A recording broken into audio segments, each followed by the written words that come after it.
Hi everyone, I am so excited to see you. It is not a coincidence that you and I are sharing this moment right now.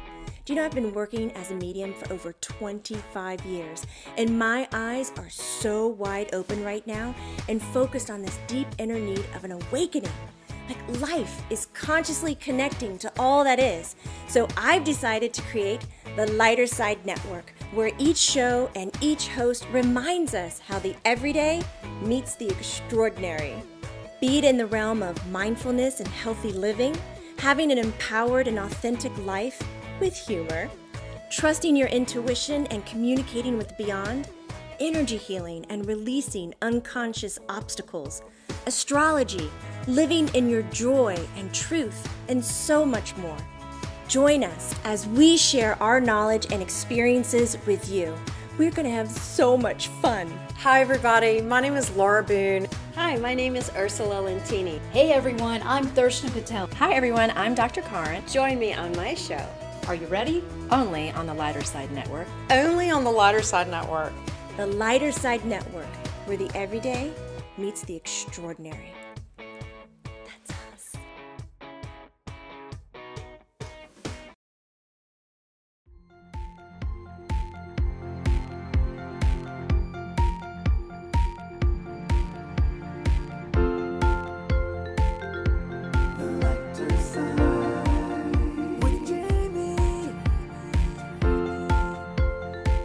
Hi Lumineers, welcome to the Lighter Side Show. I'm your host, Jamie Butler, the Everyday Medium. My guest today is one of my favorite people in the whole wide world. It is Marco Pardi. And if you're one of those people who want to Google right away, please Google Marco M. Pardi, because amazingly enough, there's another Marco Pardi in the world, right? Yes. Complain, I mean, come on. Poor guy. I wonder how many Jamie Butlers there are. Hundreds. Anyways, before we dive in talking about near-death experience analysis with Marco Pardi, I do have some housekeeping notes. So if you want to know what classes are available, please head over to jamiebutlermedium.com.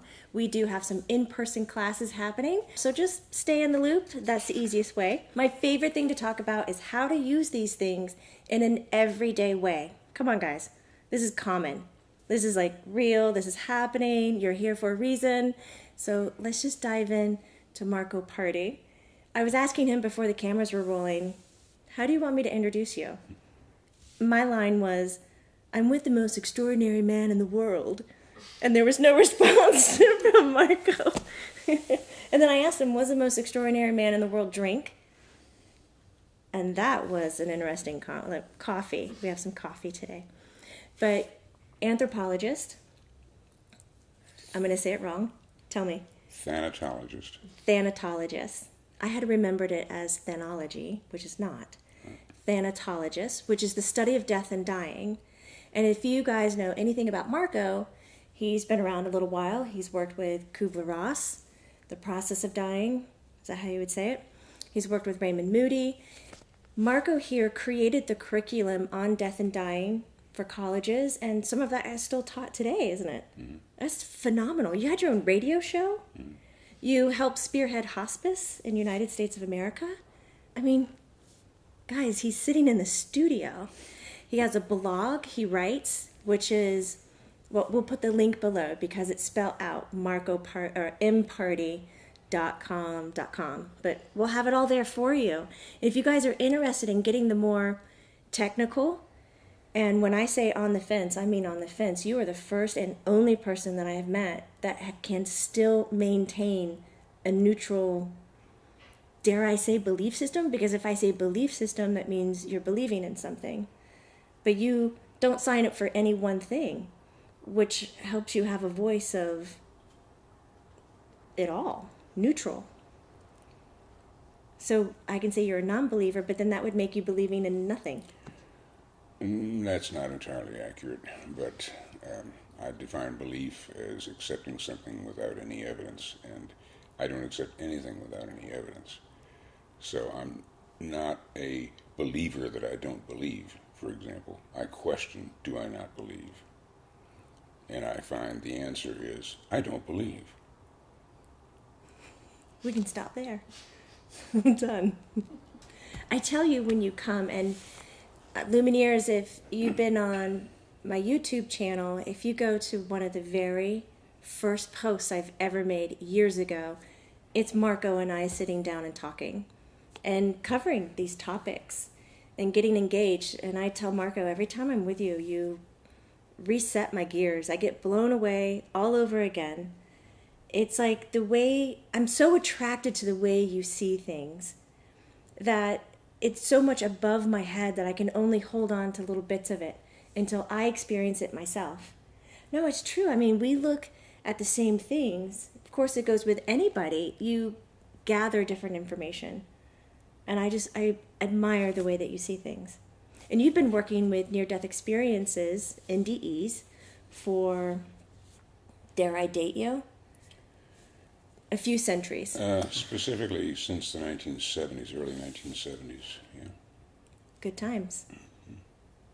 So you broke down ways of looking at near-death experiences, because there's a lot of material that's out there, and it wasn't recently that they released Proof of Heaven. Who was the child? Wow, I'm totally blanking on the author of this.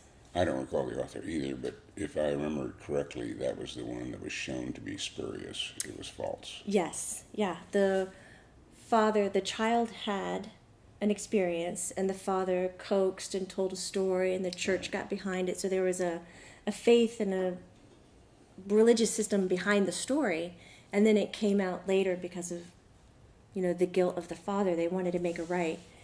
But a lot of what we come across with NDEs, the way that I've heard you explain it, have some type of puppet strings to them. It's the only thing I could think of. Mm-hmm. How do you tell the difference? Well, first of all, if we're going to go into the actual subject matter now, I can... Yeah, I would love to. Okay. Anyone in the audience who is familiar with giving public presentations knows that when you prepare for a public presentation, no matter the subject, you have to presume that there are going to be various perspectives in the audience. And that's especially true with this subject. So you'll have people, for example, you'll have some people who will fancy themselves as scientifically competent and conversant and so forth. And of those people, there will be fewer still, but nonetheless there'll be some who will want to leap at any opportunity they see to establish their credentials and show how smart they are. On the other end of the spectrum, in the audience, you're going to have people who are very interested in the subject, in this particular subject, let's say, and who want, although they may not see it quite this way, they want to have some kind of affirmation for their belief system. And so they're not so much interested in the analytical procedure as they are in the story itself, so that they can leap in and say, oh yes, there is an afterlife and it's going to be wonderful, and so on. Is it more like when you say affirmation, so more like a need for a validation or proof of maybe what they believe in themselves? What they want to believe in. What they want to believe in. Yeah, because if they believe in it, if they're firm in their belief, they don't need to pick up anything more. They don't need to listen to any more presentations. So why are they bothering to listen to this? You see what I'm saying? No, I'm with you. Yes, you're right. Well, hopefully in the middle of this group is the much larger body of people who are seriously interested in the subject, but at the same time, they want to have their concerns properly addressed in the presentation itself. In other words, they don't want to have to come away from the presentation saying, oh, well, but wait a minute, and then trot out a bunch of questions that they may have had that they don't have an opportunity to get an answer for because the presentation's over. So in presenting this kind of subject, you have to almost approach it in the same way that many physicians, unfortunately, have to approach medicine, and that is what we call defensive medicine. You have to order a panel of tests, even though they may show nothing, to show that you ordered the panel of tests. That's defensive medicine. Exactly. And so in presenting a subject such as how do we analyze NDE reports, we have to be careful to precisely present this in a step-by-step, logical, complete fashion that presumes any questions that may be lingering in that middle group, in that serious audience that wants to have not just the story to gratify themselves with, Right. but also to say, well, how did they arrive at that conclusion? How did the analysis reach the conclusions that it did? Which I was about to ask. When you're studying a near-death experience, it's almost like studying somebody's perspective or somebody's belief system, right? Because it's individual. I mean, have there ever been cases where a busload of people cross over and they all have the exact same experience and they all come back to life going, yeah, I shook hands with so-and-so and they were dressed like this? I mean, we don't have that kind of thing on record, do we? Are you about to blow my mind? There have been. Are you kidding? There have been reports, particularly coming out of the Vietnam War, of soldiers who were killed together and who experienced their joint situation just as it was happening together. Some of these soldiers were recovered. That is, they were brought back. Some were not. Nonetheless, what you're describing, yes, I'm thinking of one particular example which was quite graphic, and there have been these joint validations, if you want to put it that way. That is, gee, this person is describing the same. My buddy who also survived is describing the same situation I feel I experienced, and we conversed with our fellows who didn't make it back, and the testimony was taken separately. That is, they're not just sitting there feeding each other in Right. the same room. Okay, so yes, in answer to your question, it has been noted. I can't say that it's thoroughly documented. I happened to see this many years ago, so the memory's not sharp, but nonetheless, it's there. That's phenomenal. It is. It is. Because I would tend to think that your near-death experience would be seen through your eyes of what your belief system was when you created it on Earth, when you were alive. Well, we're going to get into that. Oh, good. And how that works. Yeah. Okay. Okay. That's basically the process of analyzing what's going on. Did you create these steps on how to analyze near-death experience, or was this available before and you kind of came into it? I mean, what was the status of near-death experience when you got into it in the early 1970s? Oh, it was a relatively new phenomenon then. In fact, I remember with Kubler-Ross up in Montreal, we were having a conference of specialists from 5 different countries in a hotel near the Royal Victoria Teaching Hospital where we were working temporarily.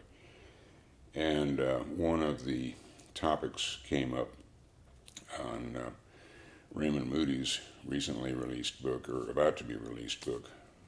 I'm not exactly sure the time frame. Life After Life. Right. Now, we were going to talk about that in this conference in this hotel, and Elizabeth kind of surprised me and the rest of us by insisting that hotel security line the hallway outside the conference room on the chance that reporters, who were always hanging around, reporters might overhear some of the things we were going to talk about in Moody's findings and sensationalize them, and consequently there might be an uptick in suicides. I think it's not an unreasonable fear. It's just kind of something, oh, I hadn't thought of that kind of thing, you know. So It's in the early 1970s. It was still a phenomenon, a social phenomenon. But as you know, it was not long after that. It was hijacked by a number of special interests, mainly churches. But getting back now to the question you have about did I originate the format for analysis? I don't think I originated it. I may be the first to apply it this way, but I certainly don't think I originated it. In fact, I don't really think I'm the first to apply it either. But where it comes from in my case anyway, is that, as you know, I spent not only my career as an anthropologist examining what people have to say, but I also worked with Centers for Disease Control for 23 years. And during that time, was on many, many panels reviewing proposals for research that were submitted from the outside. In other words, we want to do this research, we need funding, will you give us some funding? Well, the process of examining those research proposals, I found, was very, very helpful and very productive in the analysis of NDEs and the presentations of NDEs. And I can go into that in detail, how it works. In fact, I really should go into that in detail, how it works. Have you written any articles about that? About NDE analysis? Well, I know that you have a blog, and you have written one about NDE analysis, but the application of kind of the story of how you have taken and morphed and grown it. I mean, honestly, you have grown it into something extremely, I was going to say tangible, but it's not that. You gave it more value by the way that we are about to analyze or view it. Have you written the process of it, or? I would be really interested in listening to that, honestly. Just coming from my point, I really would. Well, no, I haven't written anything specifically on that. No, I don't think that I'm the only one doing this, so by a long shot. It's just that you do what makes sense, and who writes about making sense, right? So, getting back to the process. Yes. Of analysis. Again, there are those people, and I'm not faulting them by any means, I'm simply saying that they are who they are.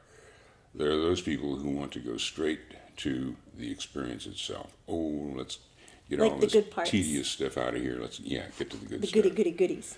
So they can go woo-woo and everything's going to be all right and I'm going to see my puppy dog. Well, that's fine. Then, they are who they are. And I feel that way too. If I'm not going, if I don't get to be with my 9 human companions, I've got horses and dogs and cats waiting for me, as far as I'm concerned. At any rate, now, when a presentation comes to me, that is, whether it comes in the form of a book, in the form of a video, telling me, oh, this is an NDE that happened, I ask the first question, is the presenter the experiencer? Or is the presenter someone who is telling me of the experience of someone else? Okay. Now, if the presenter is not the experiencer, but is in fact a reporter of sorts, I have to ask myself, who is this guy? And I use the word guy generically. It could be male, female, both, whatever, who knows. But I have to ask myself, who is this person? And what is their background? In other words, is there something about this person's background that might bias how this person presents what they feel information, is... right? Because that would be the lens. Yeah, lens of exactly. which they see it. And Lumineers, Marco has had opportunities not just through the CDC, but also with IANS Oh, yes. to review near-death experiences. So when he's saying people send me books and videos and documentation, I mean, that was part of your world heavily for a long period of time.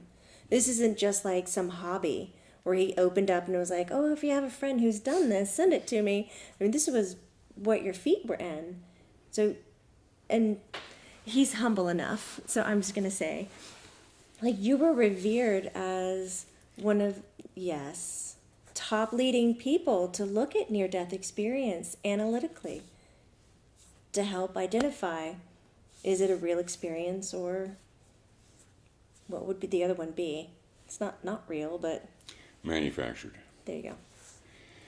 So continue. I didn't mean to interrupt. Oh, well, in looking at the person, then essentially what we need to do is the same process that we use at CDC, for example.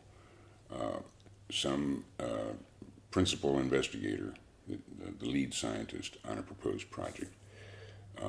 We get the name, we say, all right, where did they go to school? What are their credentials in this particular area? What have they written in the past? Everything about them. In other words, we vet them in the same way that that term is so popular now, with vetting political candidates and all that kind of stuff. So once we establish the credentials and the history of the presenter, then we can move on to perhaps a more fundamental question, and that is, wait a minute, who's putting up the money for this? Where's the money coming from? Oh, really? Like, wait, to... For the What do book, you mean? for the book, for the video, whatever it is that I'm being presented with as like, who's sponsoring it? Exactly. Funding, okay. Exactly. So I say that because in the past I have looked at the presenter and found, well, there's nothing that I can find to fault the presenter. There's no documented history either way which would show bias or something of that nature. So wait a minute, let's see who's the publisher of this book, who's the funder of this video, and so on. And I have found on occasion that even innocuous sounding publishing houses or outlets for various media were in fact wholly owned or largely subsidized by particular churches. Well, then why would that matter, though? If the story was already written and true, does it matter who sponsors it? It does. It can. Let's at least say that it can. Okay. By virtue of the fact that as the story unfolds, the story, I take it you're referring when you say story to the event itself, the Yes. near-death experience itself. Yeah. As the story unfolds, we may find that there is a particular message or agenda embedded in that story. So you may get a person who says, oh, well, I went through the tunnel and I did this and I did that, and then I came into the presence of God, and God told me. Oh, and then if I'm in the business of God, then that would serve my niece, so I could sponsor that. Exactly. So if you can get that message across, then it serves, if you're the funder of this, it serves your purposes, sure. Okay, I'm still bothered by this, but what if? Like, how do you distinguish just because the money was supported? Like, what if the story really wasn't changed at all? It just happened that their experience was parallel with that. I'm not saying we're going to cut the analysis off at that point. Oh, we keep going. I'm simply saying that we're going to take note of that. Okay. And we're going to hold that note to the side as we proceed through the analysis. All right, so we recognize where the funding's coming from. We recognize who the presenter is. Now let's get to the story itself. When we get to the story itself, again, at this point, I still don't want to see the story. Why? Where are you going? Because I'm going to divide the person, the experiencer, into three parts. It's gonna hurt him. I'm pretty adept with a scalpel. I'm going to divide the person into three parts. I'm going to divide them into the pre-experience person, the during experience person, and the post-experience person. How linear of you. All significant parts covered at all times. I can imagine. All right. So with the pre-experienced person, when somebody claims to have had an experience, once again, I want to know what their background is. I want to know where were they socialized, into what system of thought were they socialized or enculturated, however you want to put it. I want to know their exposure to particular philosophies, belief systems, religions, and so on. This is a potential confounder of the experience. Once I've thoroughly documented the person's past to the extent that I'm able, then I'll have a look at the experience, the during experience person. And that during experience person emerges through their own narrative. That is, they tell their story of, oh, this happened to me, and so forth and so on. All right. As soon as that narrative of the experience itself is terminated, that is, zowie, I came back to life, or whatever it was. It could have been a Powie, but we're not going to hold you to it, right? Could have been Shazam, whatever. That's dating myself. Not that I was a superhero fan at any time. I knew it. As soon as that narrative of the experience itself is terminated, then we begin with the post-experience person. That being the person who comes out of the experience and says, wow, what was that? What happened? Now, the importance of dividing this person into these categories is simply this. What we hear from the person in the post-experience phase, where they said, oh, now bear in mind, we're talking about the person who was talking to us at the time, okay? We aren't with them in their experience. Right. We only can deal with them after they've had the experience, right? So as we're dealing with them after they've had the experience, we have to ask ourselves, is what I'm hearing in the post-experience self-analysis, that's the analysis done by the person themselves, the experiencer themselves, is what I'm hearing in the post-experience self-analysis influenced by who the person was as a pre-experience person.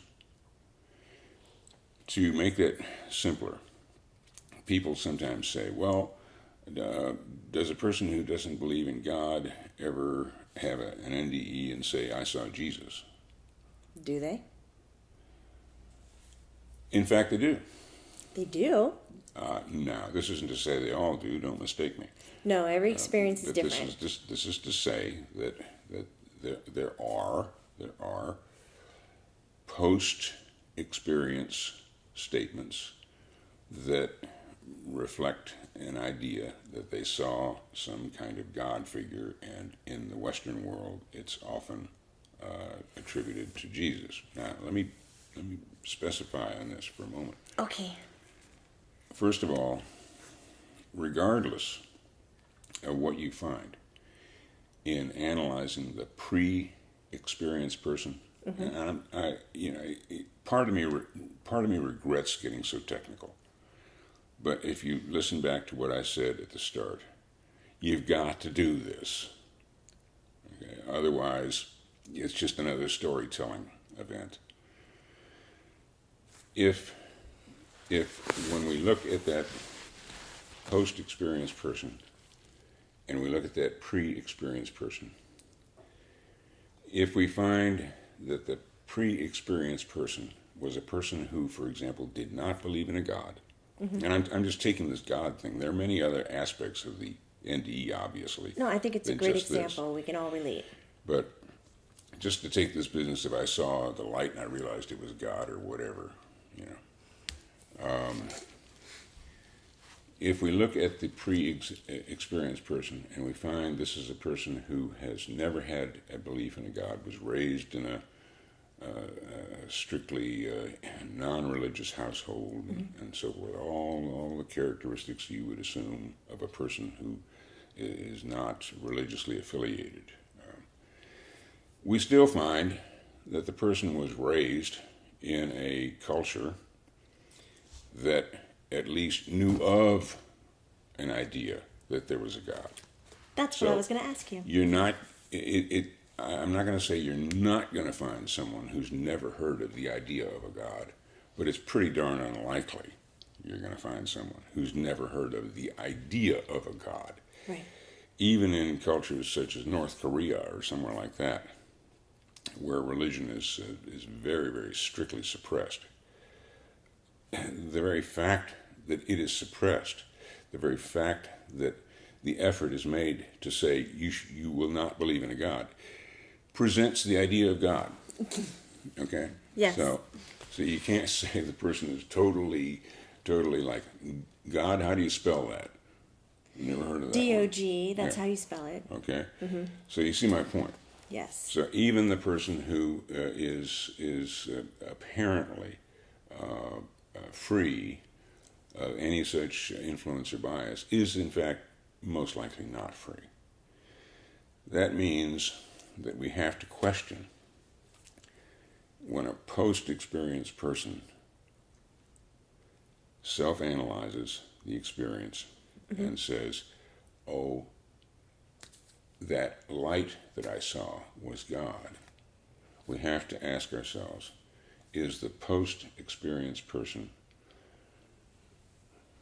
drawing from pre-experience exposure to the concept and retroactively carrying it forward to make the interpretation, that's what it must have been, kind of thing. You see what I'm saying? Yeah, but how do you ever get it?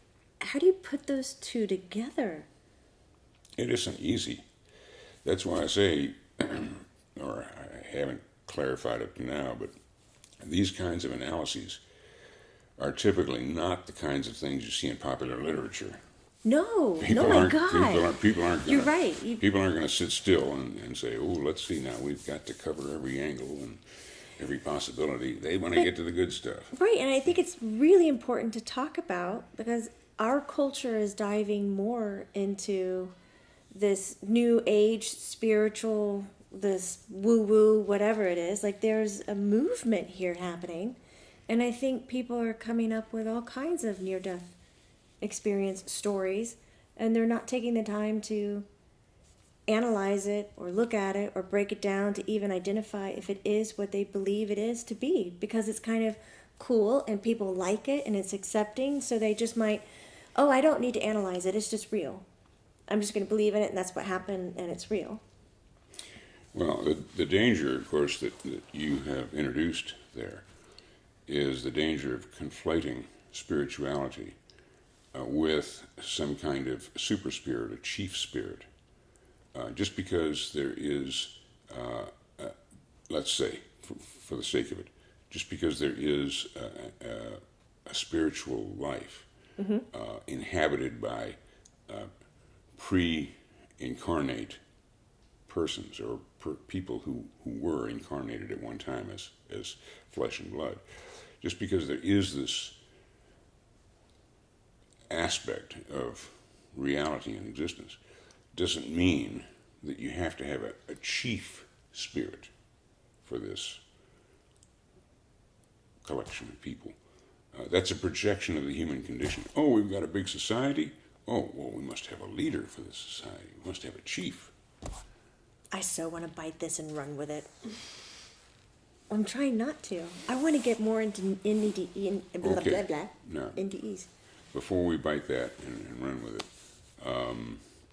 and you'll probably outrun me, but before we bite and run, That sounds like a drive-in restaurant. But the bite and run.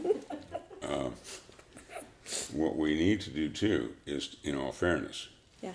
to go back to our vetting, our analysis of the third person presenter, that is, not the experiencer themselves, and look at it from another perspective. And that other perspective is not whether this person is affiliated with a church, but whether this person is affiliated with you talk about changing times, whether this person is affiliated with the new religion, in a sense, that we can call scientism, not science. Science is not about cataloging what is. Science is about addressing the questions of what if. Okay, but for many people, science is the cataloging of what is, and if something currently isn't, then it's unscientific. If it isn't in their minds, it's unscientific. So we have a large cadre of people who unwittingly are believers in science, in the sense that if science hasn't said it so far, it can't be real. We have to ask ourselves, is this person who is bringing this book to us or this video to us, is this person, this presenter, someone who has an agenda of debunking, in their terms, any reports of something that is non-material, such as spiritual existence, disincarnate experience. And that too is just as valid a red flag for our caution. Really? Yes, it is. In the past, I've pointed to examples of thoroughly spurious so-called scientific procedures or experiments. One of which stands out in my mind, and I've used this example before, the one which was a classic of bad science, the placing of a laptop computer on top of a cabinet somewhere in an operating room. And regardless of what the patient had to say after the operative procedure, regardless of what the patient had to say when they came out of anesthesia and they said, doctor, you dropped the scalpel, or you said something to this other doctor over here. They described everything perfectly as what happened throughout the entire procedure from a perspective above their body on the table, even while the monitors showed there was no brain activity, so they can't have been overhearing something or seeing something. Their eyes are taped shut during the procedure, typically. Despite all of this testimony, which can't be argued, the thought process behind this so-called experiment was, if the person doesn't report the magic word up on that laptop screen hidden on top of that cabinet, then the whole thing is invalid. Yes, Marco, you didn't give us the code word playing on the computer, so obviously you didn't have a near-death experience. Exactly. So there are people, it's easy to point to the religious people. That's a giveaway, that they would have an agenda. But it is just as necessary to point to the people who are, in my view, frantically religious in their adherence to this narrow concept that they think is science, the materialists. And you'll find both camps equally attacking or trying to use the NDE experience. And the analyst's job is to say, what the heck am I dealing with here? Marco, what the heck are you dealing with here? A mess. I hope you said a mess. I think I said a mess, didn't I? It sounded like for a second you said MS. Oh, And I was like, whoa, I shouldn't have laughed at that. It is a mess. Everything put together. How long does it take you to analyze an experience? In general. I mean, we're looking at days. I mean, you have to talk to people. You have to research them. I mean, have you gotten like step 2 and you're like, I'm out of here. It's clear. Are there some that are just so apparent? There. He's got one in his head right now. There have been some that were so ridiculous. There have been some that were so ridiculous that I was tempted to put them aside, but I didn't. On the other hand, there have been some that were so, in my view, tragic.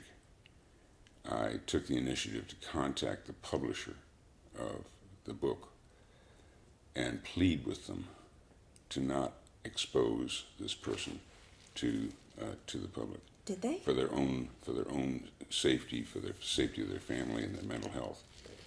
No, of course not. It was a church-affiliated group, and they're going to see some money in that. I mean, you're looking at the psyche inside the experience, right? Your job is not only to decide that, yep, you've had an experience here. You did leave, you have come back, and now you have an experience that is not corporal, not in your body. But you're also having to look at the stability of their psyche and who they are, how they were grown. Do you see that people, when they come back from NDEs, that post person is different? Sure, yes, they are. In fact, we're going to deal with that in the next session. Stick around, Lumineers. You want to hear this. We'll give you a ton of examples. We'll see if it's you. Well, but in some... Jesse, hold on. In some, I guess I'd like to say, again, in tiresome detail, that the process of NDE analysis has to be presumptive in the sense that you've got to presume there are going to be people in the audience, regardless of whether it's reading your book or viewing your video or whatever it happens to be, there are going to be people who come to the experience of your presentation with preformed ideas and who are going to attack on the basis of those preformed ideas. And so when you have everything thoroughly opened, examined, and presented properly, you have this analysis tacked up so tightly it won't flap in a hurricane. There's a visual right there. I can tell you've been through a hurricane. I've had some people attempt. Of course, these people who do this typically are people who, like, for example, online, will hide behind some screen name and launch off some nasty comments. But what are you going to do with stuff like that? These are usually, they're not worth bothering with. But it happens, sure. And you have too, I'm sure. Yes, I have. Now, one thing before we have to wrap up here, our time has grown very short. When you, the listener, or somebody, just the everyday person, of course we're all everyday people, but the ones who maybe haven't had their near-death experience explained or analyzed, can they themselves kind of take from what you've explained to give themselves a look over, or can they help somebody else with that? How do you recommend somebody go about getting, whether it's assistance, help, clarity on their own experience? My suggestion Send it to you? My suggestion is it would be based on the experience I had here in Atlanta. As you know, several years facilitating a group of people who had experiences and needed to have what they felt was a safe venue of like-minded people to express their concerns, their doubts, their questions, their fears. I would suggest you find a group like that. Can we mention IONS? Eons is, Eons. I use I guess an Italian pronunciation, but the International Association for Near-Death Studies is one resource you can use. It goes by the acronym IANDS. That's one venue. There's several out there. I didn't bring a list with me, but if you go onto the internet, I'm sure you can find quite a few. Is there anything else you would like to leave our Lumineers or listeners with? Well, again, simply what I feel is the gratification that comes when you read an analysis. And I'm not saying what I've given here now. I'm saying when you read someone's analysis of an NDE, the gratification that comes when you read this and you say to yourself, gee, I don't have any questions. This person has really approached all the possible angles and agendas and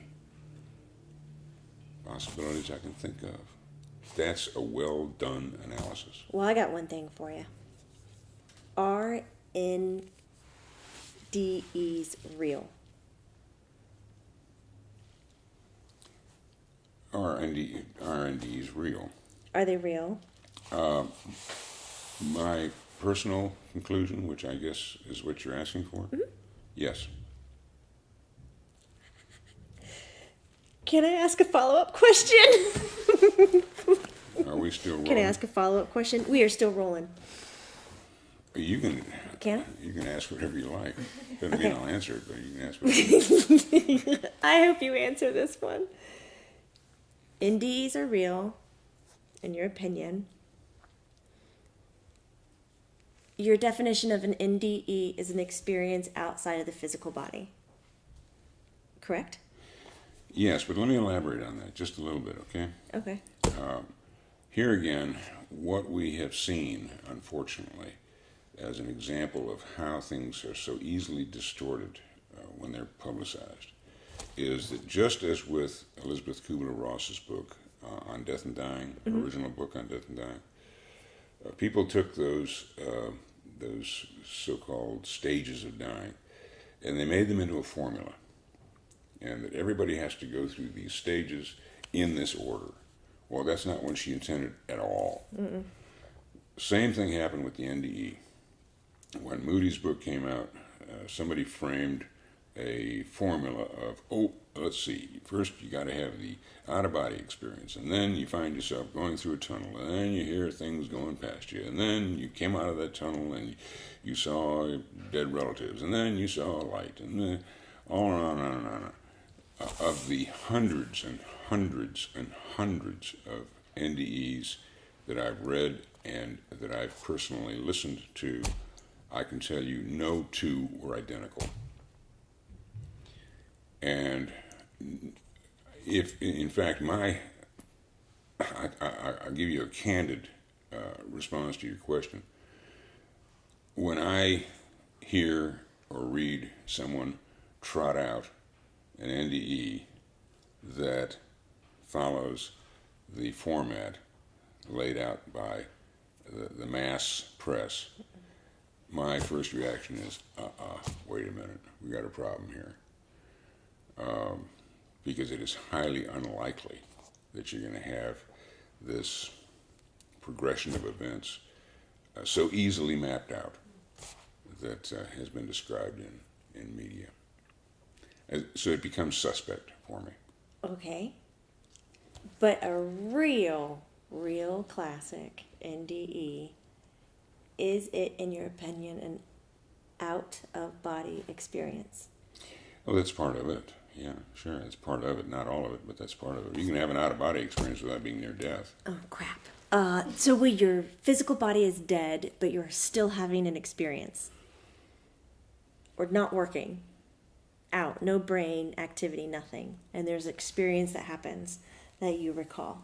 That's near-death experience? Near-death experience. Now, just yeah, He's gonna get me on Damn it. every single thing. Because Well- I'm trying to be so careful with my words. Just, oof. not words, but concepts. Concepts. That too. You can have near-death experiences, and there have been many documented, where, first of all, there was no monitor present, so we can't say that there was no sign of life in you. All right? Okay. When you're wrapped around a tree trunk somewhere out in the middle of Dunwoody, nobody can run up and say, "Aha, yep, clinically dead, all right." But there you are, you're in the throes of a near-death experience. So you can be in various stages of medical crisis Okay. and have this experience. I also am familiar with cases, and the cases are documentable, of individuals beginning their death journey before their physical body would have been declared clinically dead. In other words, their physical body was in coma, and they began their death journey. My Nana's doing that right now, Marco.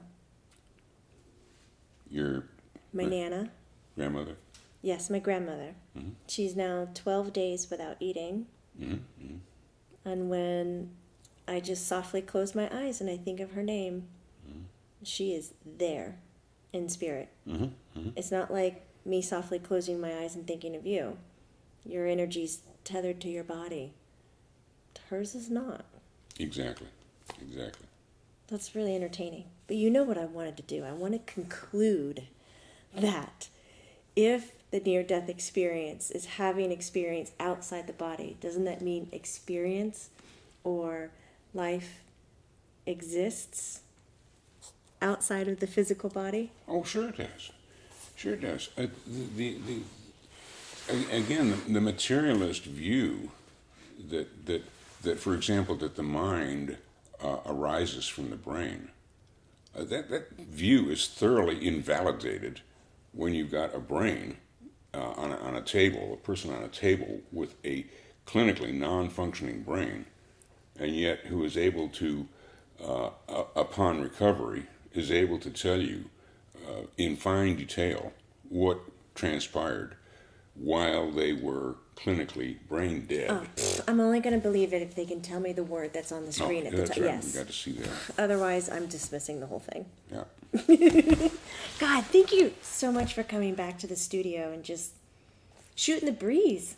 Well, This is great. Thank you, Jamie, and I hope it hasn't been too tedious for people. I'm always sensitive to Oh, no, please don't be sensitive. being over tedious. We're going to do this again. We're going to have another conversation, and I'm going to beg you to be tedious.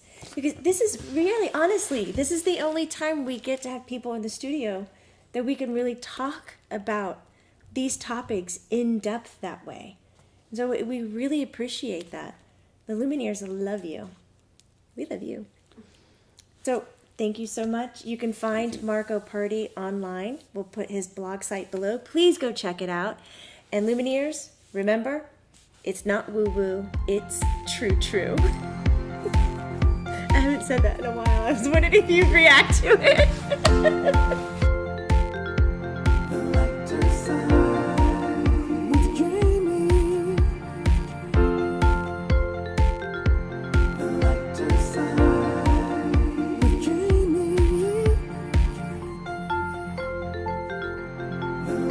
Side.